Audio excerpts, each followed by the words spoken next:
तो आज के वीडियो में हम कैमरा कंपैरिजन कर रहे हैं नथिंग 4a का with the Vivo V70 FE because दोनों अंडर 40,000 की रेंज में है बट कहीं ना कहीं दोनों ही कैमरा सेंट्रिक फोन्स हैं। तो देखना इंटरेस्टिंग होगा कि फोटोज एंड वीडियोस में नथिंग बेटर है या Vivo।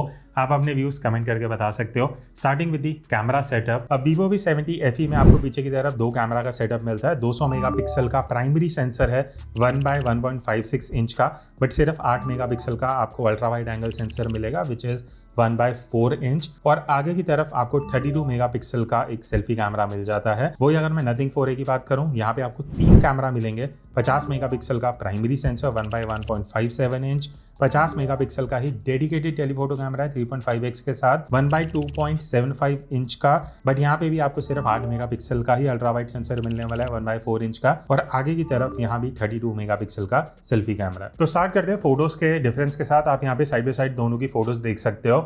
अब सबसे पहले अगर मैं Vivo V70 FE की बात करूं तो यहाँ पे एजेस शार्पर लगे मुझे। अगर आप ओवरऑल दोनों में फोटोज देखोगे, नथिंग के थोड़े से एज सॉफ्ट साइड पे हैं। इवन Vivo की जो ओवरऑल शैडो रिकवरी है, या मैं डायनामिक रेंज की भी बात करूं, Vivo में आपको बेटर देखने को मिलेगा बिकॉज कहीं ना कहीं नथिंग में थोड़ा सा कंट्रास्टी लुक है, जिस वजह से शैडो थोड़े से डार्कर कैप्चर होते हैं। कलर्स की अगर हम बात करें तो देखो Vivo में आपको वाइब्रेंट कलर्स मिलेगा, सैचुरेशन ज़्यादा है। ग्रीन अगर आप देखोगे ग्रास में या स्काई में भी नोटिस करोगे तो वो ज़्यादा सैचुरेटेड कलर्स हैं। नथिंग आपको कम वाइब्रेंस देता है, तो एक पर्सनल चॉइस है, आपको जैसे कलर्स पसंद है आप उस हिसाब से देख सकते हो। मोस्टली अगर आपको सोशल मीडिया रेडी फोटो चाहिए तो शायद आपको Vivo बेटर लगे। बाकी बैकलाइट में हमने जितनी फोटोज ली हैं वहाँ पे भी मुझे ऐसे नोटिस हुआ कि Vivo बेटर काम कर रहा है because most of the photos में अगर आप देखोगे नथिंग बैकलाइट में ना सब्जेक्ट को डार्क कर देता है, तो हाईलाइट को तो प्रायोरिटी दे रहा है, बट शैडो रिकवरी उतनी अच्छी नहीं हो पाती नथिंग में, जिस वजह से ओवरऑल आपको Vivo बैकलाइट में भी बढ़िया फोटोज निकाल के देते हैं और आपको ज़्यादा एडिटिंग नहीं करनी पड़ेगी। बाकी एक और चीज़, नथिंग में अगर आप बैकलाइट वाली फोटोज देखो वो डीसैचुरेटेड का फोटोज कैप्चर करता है, जो अगेन आपको Vivo में देखने को नहीं मिलेगा। लास्ट में अगर मैं स्किन की बात करूं तो देखो नथिंग की फोटोज़ में मुझे पर्सनली स्किन टोन बेटर लगा है बिकॉज थोड़ा वार्म साइड पे आता है। Vivo क्या करता है ना, मोस्टली फोटोज़ का जो कलर टेम्परेचर थोड़ा कूलर साइड पे, तो उस वजह से फेस जो है वो बहुत ज़्यादा कई बार हल्का सा पिंकिश टेंट ऐड कर देता है, जो देखने में उतना नेचुरल नहीं लगता। बाकी शार्पनेस एंड डिटेल्स की अगर मैं बात करूं तो पर्सनली दोनों में बढ़िया शार्पनेस है और बहुत सिमिलर लेवल्स पे है, तो आप दोनों फ़ोन से बढ़िया शार्पनेस एक्सपेक्ट कर सकते हो। ठीक है, ओवरऑल देखा जाए तो कहीं ना कहीं प्राइमरी कैमरा के हिसाब से जो Vivo है वो स्लाइटली बेटर लगा मुझे। लो लाइट में अगर मैं बात करूं, यहाँ पे भी Vivo का डायनामिक रेंज बेटर है बिकॉज शैडो अच्छे से रिकवर कर पा रहा है। अगर आप यहाँ कुछ फोटोज़ में देखोगे जो मेट्रो स्टेशन का नीचे है, वहाँ पे नथिंग जो शैडोज है उसको उतना बढ़िया नहीं निकाल पा रहा, एक्सपोजर उतना बढ़िया नहीं है जितना Vivo कर पा रहा है। प्लस शार्पनेस एंड डिटेल्स भी आपको Vivo V70 FE में स्लाइटली बेटर देखने को मिलेंगी। बस ये है कि कलर्स जो हैं वो Vivo के थोड़े ज़्यादा कूलर टोन में आ जाते हैं, तो वो एक बस माइनस पॉइंट मुझे Vivo में लो लाइट में लगा। बाकी अब हम आते हैं दूसरे कैमरा पे। अब अल्ट्रा वाइड एंगल में जैसे मैंने स्टार्टिंग में बताया, दोनों में ही सिर्फ 8 मेगापिक्सल का कैमरा मिलता है, तो उसको कंसीडर करते हुए अगर आप फोटोज देखोगे दोनों ही फोन से आप 16 mm में फोटो ले सकते हो, तो अच्छा खासा वाइड एंगल मिल जाएगा। बट नथिंग की फ़ोटोज़ मुझे बहुत ज़्यादा सॉफ्ट लगी हैं। Vivo इस मामले में बढ़िया है। Vivo की अगर आप फोटोज़ देखोगे ना, आपको शार्पनेस अच्छी देखने को मिलेगी। नथिंग 4a बहुत सॉफ्ट साइड पे है। बाकी अगर मैं कलर्स की बात करता हूँ, Vivo वाइब्रेंट है, बट कई सिचुएशन में बहुत ज़्यादा सैचुरेटेड हो जाता है, जो कई लोगों की आंखों में चुभ सकता है। नथिंग में ऐसा कोई दिक्कत नहीं है, नथिंग कलर्स थोड़े नेचुरल साइड पे रखता है। बाकी एजेस की अगर मैं डिटेल्स की बात करूँ, मुझे पर्सनली दोनों में बढ़िया नहीं लगा। दोनों के ही एजेस काफ़ी सॉफ्ट साइड पे हैं और एजेस में वो थोड़ा ब्लर वाला इफेक्ट दिखता है बिकॉज दोनों के ही 8 मेगापिक्सल के सेंसर्स हैं। बट ओवरऑल जो डायनामिक रेंज कैप्चर हो रही थी, जो शैडो रिकवरी है, वो Vivo का मुझे बेटर लगा। नथिंग 4a थोड़ा सा बैकलाइट में बहुत स्ट्रगल करता हुआ आपको दिखेगा, थोड़ा भी नहीं बहुत ज़्यादा है, जो आप इन फोटोज़ में देख सकते हो। प्लस बैकलाइट में नथिंग डीसैचुरेट कर देता है, मतलब कलर्स आपको ना के बराबर दिखेंगे, सब्जेक्ट डार्क कैप्चर हो जाएगा। तो ओवरऑल अगर आप देखते हो तो अल्ट्रा वाइड ऑल तो दोनों ही उतने अच्छा नहीं है, बट Vivo थोड़ा बेटर निकल के आता है इन टर्म्स ऑफ जो फैक्टर्स मैंने आपको बताया। बात रही लो लाइट परफॉर्मेंस की, दोनों का ही मैं बोलूँगा एवरेज है, कोई खास आउटपुट नहीं है क्योंकि सेंसर उतना बढ़िया नहीं है। बट Vivo में आपको कंपैरेटिवली एक्सपोजर अच्छा मिलेगा और थोड़ा फाइनल जो लुक आता है ना फोटो का, वो Vivo में बेटर है। नथिंग का थोड़ा सा आपको फीका आउटपुट लगेगा। अब हम आते हैं तीसरे कैमरा पे, जो आपको सिर्फ नथिंग में मिलता है, Vivo में नहीं है, that is optical 3.5x telephoto camera, जहाँ पे एक प्लस पॉइंट नथिंग में हो जाता है कि आपको एक डेडिकेटेड कैमरा मिल रहा है जूम करने के लिए, जहाँ पे Vivo में हमें डिजिटल क्रॉप करना पड़ा। आप डिफरेंसेस देख सकते हो, क्लियर है। बट हाँ, मैं एक चीज़ तारीफ करूँगा Vivo की V70 FE की, डिजिटल क्रॉप होते हुए भी ये बहुत शार्प आउटपुट दे रहा है और देखने में ओवर शार्पनिंग इफेक्ट नहीं है। बाकी कलर में अगेन वही दिक्कत है, वीवो में बहुत ज़्यादा कूल टेम्परेचर आता है, जिस वजह से आपको नेचुरल कलर्स तो नहीं दिखेंगे। अगर आप सनलाइट में शूट कर रहे हो जहाँ हल्की वार्म लाइट भी आ रही है, वो उसको बहुत कूल कर देता है, जो नेचुरल नहीं लगता। ये चीज़ मुझे नथिंग की अच्छी लगी है। प्लस यहाँ पे डिटेल्स ऑब्वियसली नथिंग के बेटर हैं। कलर्स ओवरऑल अगर आप देखोगे वो नथिंग 4A के बेटर हैं। इवन फेस डिटेल्स की अगर मैं बात करूँ, चाहे टेक्सचर हो, चाहे फेस में एक्सपोजर कंट्रोल हो, चाहे कलर टोन हो, सब कुछ नथिंग 4A का काफ़ी बेटर है as compare to Vivo. But last में मैं यही बोलूँगा, अगर आपका चॉइस वीवो ही बनता है तो 3x डिजिटल क्रॉप कंसिडर करते हुए वीवो का भी प्रोसेसिंग उस हिसाब से अच्छा है। बट ऑब्वियसली कंपैरिजन में नथिंग काफ़ी बेटर है। लो लाइट में अगर मैं बात करूँ, जो हमने लो लाइट में फोटोज़ लिए हैं जूम करते हुए, यहाँ पे ऑब्वियसली नथिंग बहुत बेटर है, बिकॉज जहाँ डेडिकेटेड कैमरा आ जाता है ना और आप उसको लो लाइट में यूज़ करते हो, आपको फ़र्क दिखता है। तो यहाँ पे ऑब्वियसली नथिंग काफ़ी ज़्यादा बेटर है इन टर्म्स ऑफ डिटेल्स। वो हल्का पीछे से जो ब्लर मिलता है, जो हाईलाइट कंट्रोल है, जो नॉइज़ कंट्रोल है, वीवो लो लाइट में उतना बढ़िया परफॉर्म नहीं कर पाएगा।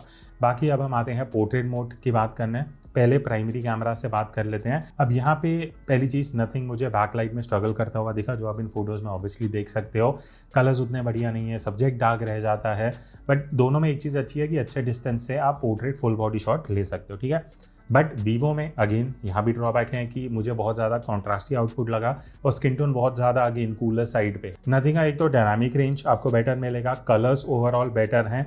एंड मैं अगर दोनों को कंपेयर करता हूँ तो थोड़ा सा डिफरेंस ये है कि नथिंग ओवरऑल आपको बेटर फिनिश लुक दे देता है। प्लस सबसे बड़ा प्लस पॉइंट नथिंग का ये है कि आपको डेडिकेटेड 3.5x टेलीफोटो कैमरा मिल रहा है, जो देखने में काफ़ी बढ़िया ब्लर देता है। एज डिटेक्शन इतना बढ़िया निकल के आता है, जो ऑब्वियसली आपको वीवो के डिजिटल क्रॉप में नहीं मिलता है। तो अगर आप पोर्ट्रेट ज़्यादा शूट करते हो ना, नथिंग आपके लिए एक बेटर ऑप्शन रहेगा, बिकॉज आपको एक डेडिकेटेड टेलीफोटो कैमरा भी मिल रहा है, जो बहुत नेचुरल लुकिंग पोर्ट्रेट्स कैप्चर करता है। बाकी दोनों ही फोन्स में आपको हाई रेज मोड मिल जाता है। फ़र्क ये है कि वीवो में आपको सिर्फ प्राइमरी कैमरा में मिलता है, नथिंग में आपको 3.5x में भी जो टेलीफोटो कैमरा है वो 50 मेगापिक्सल के साथ आता है। बाकी दोनों का ही प्रोसेसिंग सही है, सच कोई दिक्कत नहीं है। अब लास्ट में अगर मैं फोटोज़ में सेल्फी की बात करूं, यहाँ पे देखो एक चीज़ ये है कि वीवो आपको वाइडर एंगल ऑफ व्यू दे देता है, बट ओवरऑल सेल्फी में मुझे नथिंग बेटर लगा।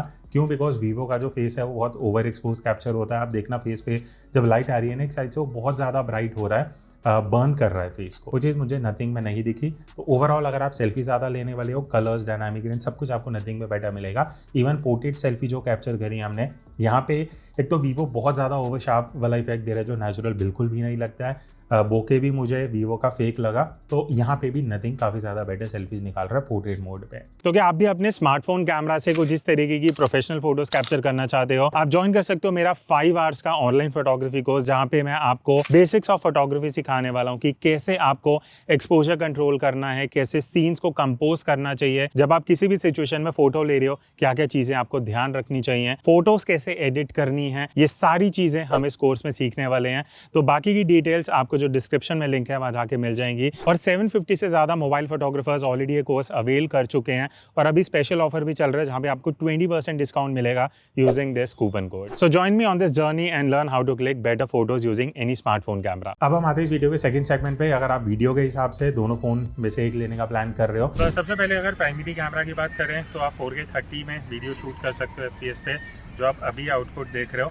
अभी मैं थोड़ा सा शेड में था, अब मैं प्रॉपर लाइट में आया हूँ, बिकॉज अभी ऑलमोस्ट 4:30-5 बज रहे हैं। आपको एक आइडिया लग जाएगा फ्रंट लाइट में आउटपुट कैसा है। अब ऑब्वियसली आप अगर इतनी हार्श लाइट में शूट नहीं करोगे, शेड में भी शूट करते हो, तो कैसे एक्सपोजर चेंज होता है, कैसा वाइट बैलेंस है, वो सारी चीज़ें आपको यहाँ पे देखने को पता लग जाएंगी। बाकी जो ऑडियो है वो एज यूजुअल इंटरनल माइक से है।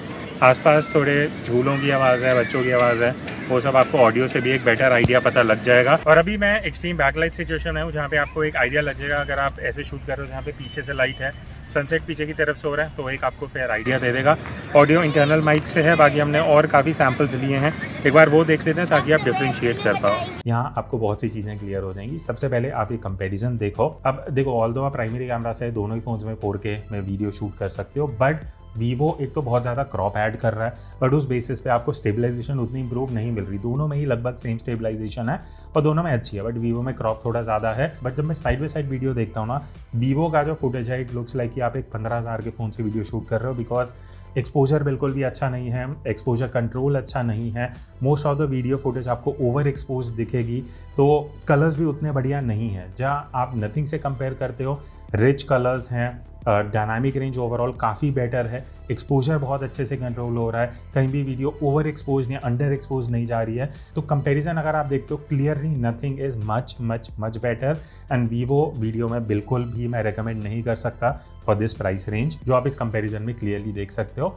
बात रही लो लाइट परफॉर्मेंस की, ऑब्वियसली यहाँ पे भी नथिंग काफ़ी बेटर काम कर रहा है बिकॉज शार्प है वीडियो, नॉइस कंट्रोल अच्छा है। वही अगर आप वीवो देखते हो, एक तो कूलर टोन है प्लस हाईलाइट्स उतने अच्छे से कंट्रोल नहीं हो रही है, एक्सपोजर उतना बढ़िया नहीं है। तो चाहे डे टाइम हो या लो लाइट हो, तो obviously nothing is doing a much better job. Next हम आते हैं अल्ट्रा वाइड एंगल कैमरा पे। अब नेक्स्ट अल्ट्रा वाइड एंगल की बात करते हैं। तो अगर आप इस तरीके से वाइड एंगल वीडियो शूट करने वाले हो, सबसे पहली चीज़, आप इतना प्राइस पे कर रहे हो फिर भी आपको सिर्फ 1080p रेजोल्यूशन मिलेगा बिकॉज यहाँ पे भी सिर्फ 8 मेगापिक्सल का सेंसर यूज़ हो रहा है। तो अगेन वो एक ड्रॉबैक है जो आपको कहीं ना कहीं देखने को पता लगेगा। तो अभी एकदम एक्सट्रीम बैकलाइट सिचुएशन है जहाँ पे पीछे की तरफ से सनसेट हो रहा है, थोड़े बहुत क्लाउड्स हैं, तो कैसे डायनामिक रेंज आ रहा है वो सब आपको देखने को पता लग जाएगा। और एक बार अगर हम फ्रंट लाइट में भी शूट करते हैं, एग्जैक्टली जहाँ पे सामने से लाइट आ रही है, तो फेस पे कैसा लाइट है, कैसे टेम्परेचर है, वो सारी चीज़ें, कैसे एक्सपोजर अभी चेंज हुआ है बैक टू फ्रंट लाइट। बाकी हमने और बहुत सारे सैम्पल्स लिए हैं, एक बार वो देख लेते हैं। देखो दोनों क्योंकि छोटे सेंसर के साथ आते हैं, सिर्फ 1080p रेजोल्यूशन है जो इस प्राइस रेंज में आइडियली नहीं होना चाहिए, बट अब सारे फ़ोन से दे रहे हैं तो कंपैरिजन देख लेते हैं। स्टेबलाइजेशन हाँ दोनों में अच्छी हैं, बट वीवो क्रॉप ज़्यादा देता है, प्लस बैकलाइट में वीवो बहुत ओवर एक्सपोज होता है बट सेम टाइम पे नथिंग अंडर एक्सपोज करता है। तो दोनों में से कोई एक अच्छा नहीं है, दोनों ही स्ट्रगल करते हैं बैकलाइट में। बाकी ओवरऑल डायनामिक रेंज और ये सब अगर आप देखोगे, वीवो स्ट्रगल करता है, वीवो का डायनामिक रेंज अच्छा नहीं है, नथिंग का कंपेरेटिवली बेटर है। तो मैं ये बोलूँगा दोनों ही बिलो एवरेज हैं, बट अगर एक आप सेलेक्ट करते हो तो नथिंग इज़ कंपेरेटिवली बेटर। बात रही लो लाइट परफॉर्मेंस की, वीवो V70 FE डार्क है, कॉन्ट्रास्टी है, उतना बढ़िया फुटेज नहीं देता जितना आपको नथिंग दे सकता है।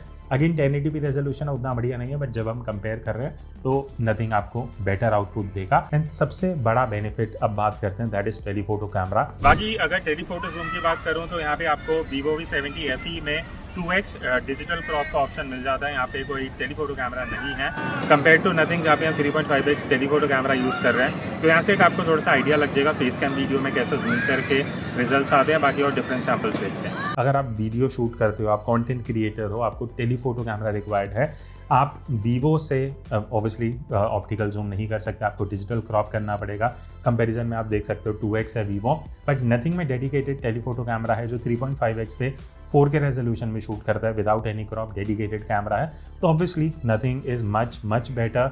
जब आप जूम करके वीडियो शूट करने वाले हो, आपको ज़्यादा डिटेल चाहिए, डिस्टेंस है, तो ये एक प्लस पॉइंट बन जाता है जो आपको नथिंग में मिलता है। वीवो का crop is not that good, plus आप सेंसर क्रॉप कर रहे हो तो आउटपुट उतना कंपेरेटिवली बेटर नहीं होगा। प्लस वीडियो में जो ब्लर इफेक्ट मिलता है नथिंग में, that is obviously a plus point. तो अब मैं फाइनली फ्रंट कैमरा से ये वीडियो शूट कर रहा हूँ, और वीवो में एक चीज़ मुझे अच्छी लगी कि एक तो वाइड एंगल का ऑप्शन है 0.8x, प्लस सबसे बढ़िया चीज़ 4K रेजोल्यूशन है। ठीक है, इस प्राइस पे होना भी चाहिए, जस्ट दैट कि कुछ ब्रांड्स अब 30-35 की रेंज में अभी भी 1080p दे रहे हैं, तो आप 4K 30 FPS पे शूट कर सकते हो। नथिंग की अगर मैं बात करूँ तो यहाँ पे सिर्फ 1080p 60 FPS का ही ऑप्शन है, तो वो एक लिमिटेशन है नथिंग में एज़ कम्पेयर टू वीवो। बाकी यहाँ पे अगर मैं 0.8x से 1x पे जाता हूँ, देन यहाँ पे 2x का ऑप्शन है, ये 0.8x है। नथिंग में ऐसा आपको कोई ऑप्शन मिलती नहीं है। बाकी अब मैं एक बार आपको डिफरेंस दिखा देता हूँ। अभी मैं एकदम बैकलाइट में हूँ, ठीक है, पीछे की तरफ सनसेट हो रहा है एंड देन इवेंचुअली थोड़े से क्लाउड्स हैं आज, तो क्लाउड्स थोड़े निकलने चाहिए वीडियो में, आ रहे नहीं आ रहे वो मुझे नहीं पता क्लियर, वो आपको फाइनली जो फाइनल फुटेज होगी उसमें देखने को पता लग जाएगा। Audio as usual internal mic से है। तो अब क्वेश्चन आता है कि भाई आपका बजट है 30 से 35 हज़ार, आपको नथिंग 4A लेना चाहिए, Vivo V70 FE लेना चाहिए। देखो वीडियो शूट करनी है तो ब्लाइंडली आप नथिंग के साथ जा सकते हो। वीवो में बहुत सारे इशूज़ हैं, मैं आपको बता चुका हूँ। प्लस अगर आपके लिए टेलीफोटो कैमरा मैटर करता है, nothing is a better option. Vivo V70 FE photos में अच्छा है, प्राइमरी एंड अल्ट्रा वाइड में, तो आप अपने यूज़ केस के हिसाब से देख सकते हो।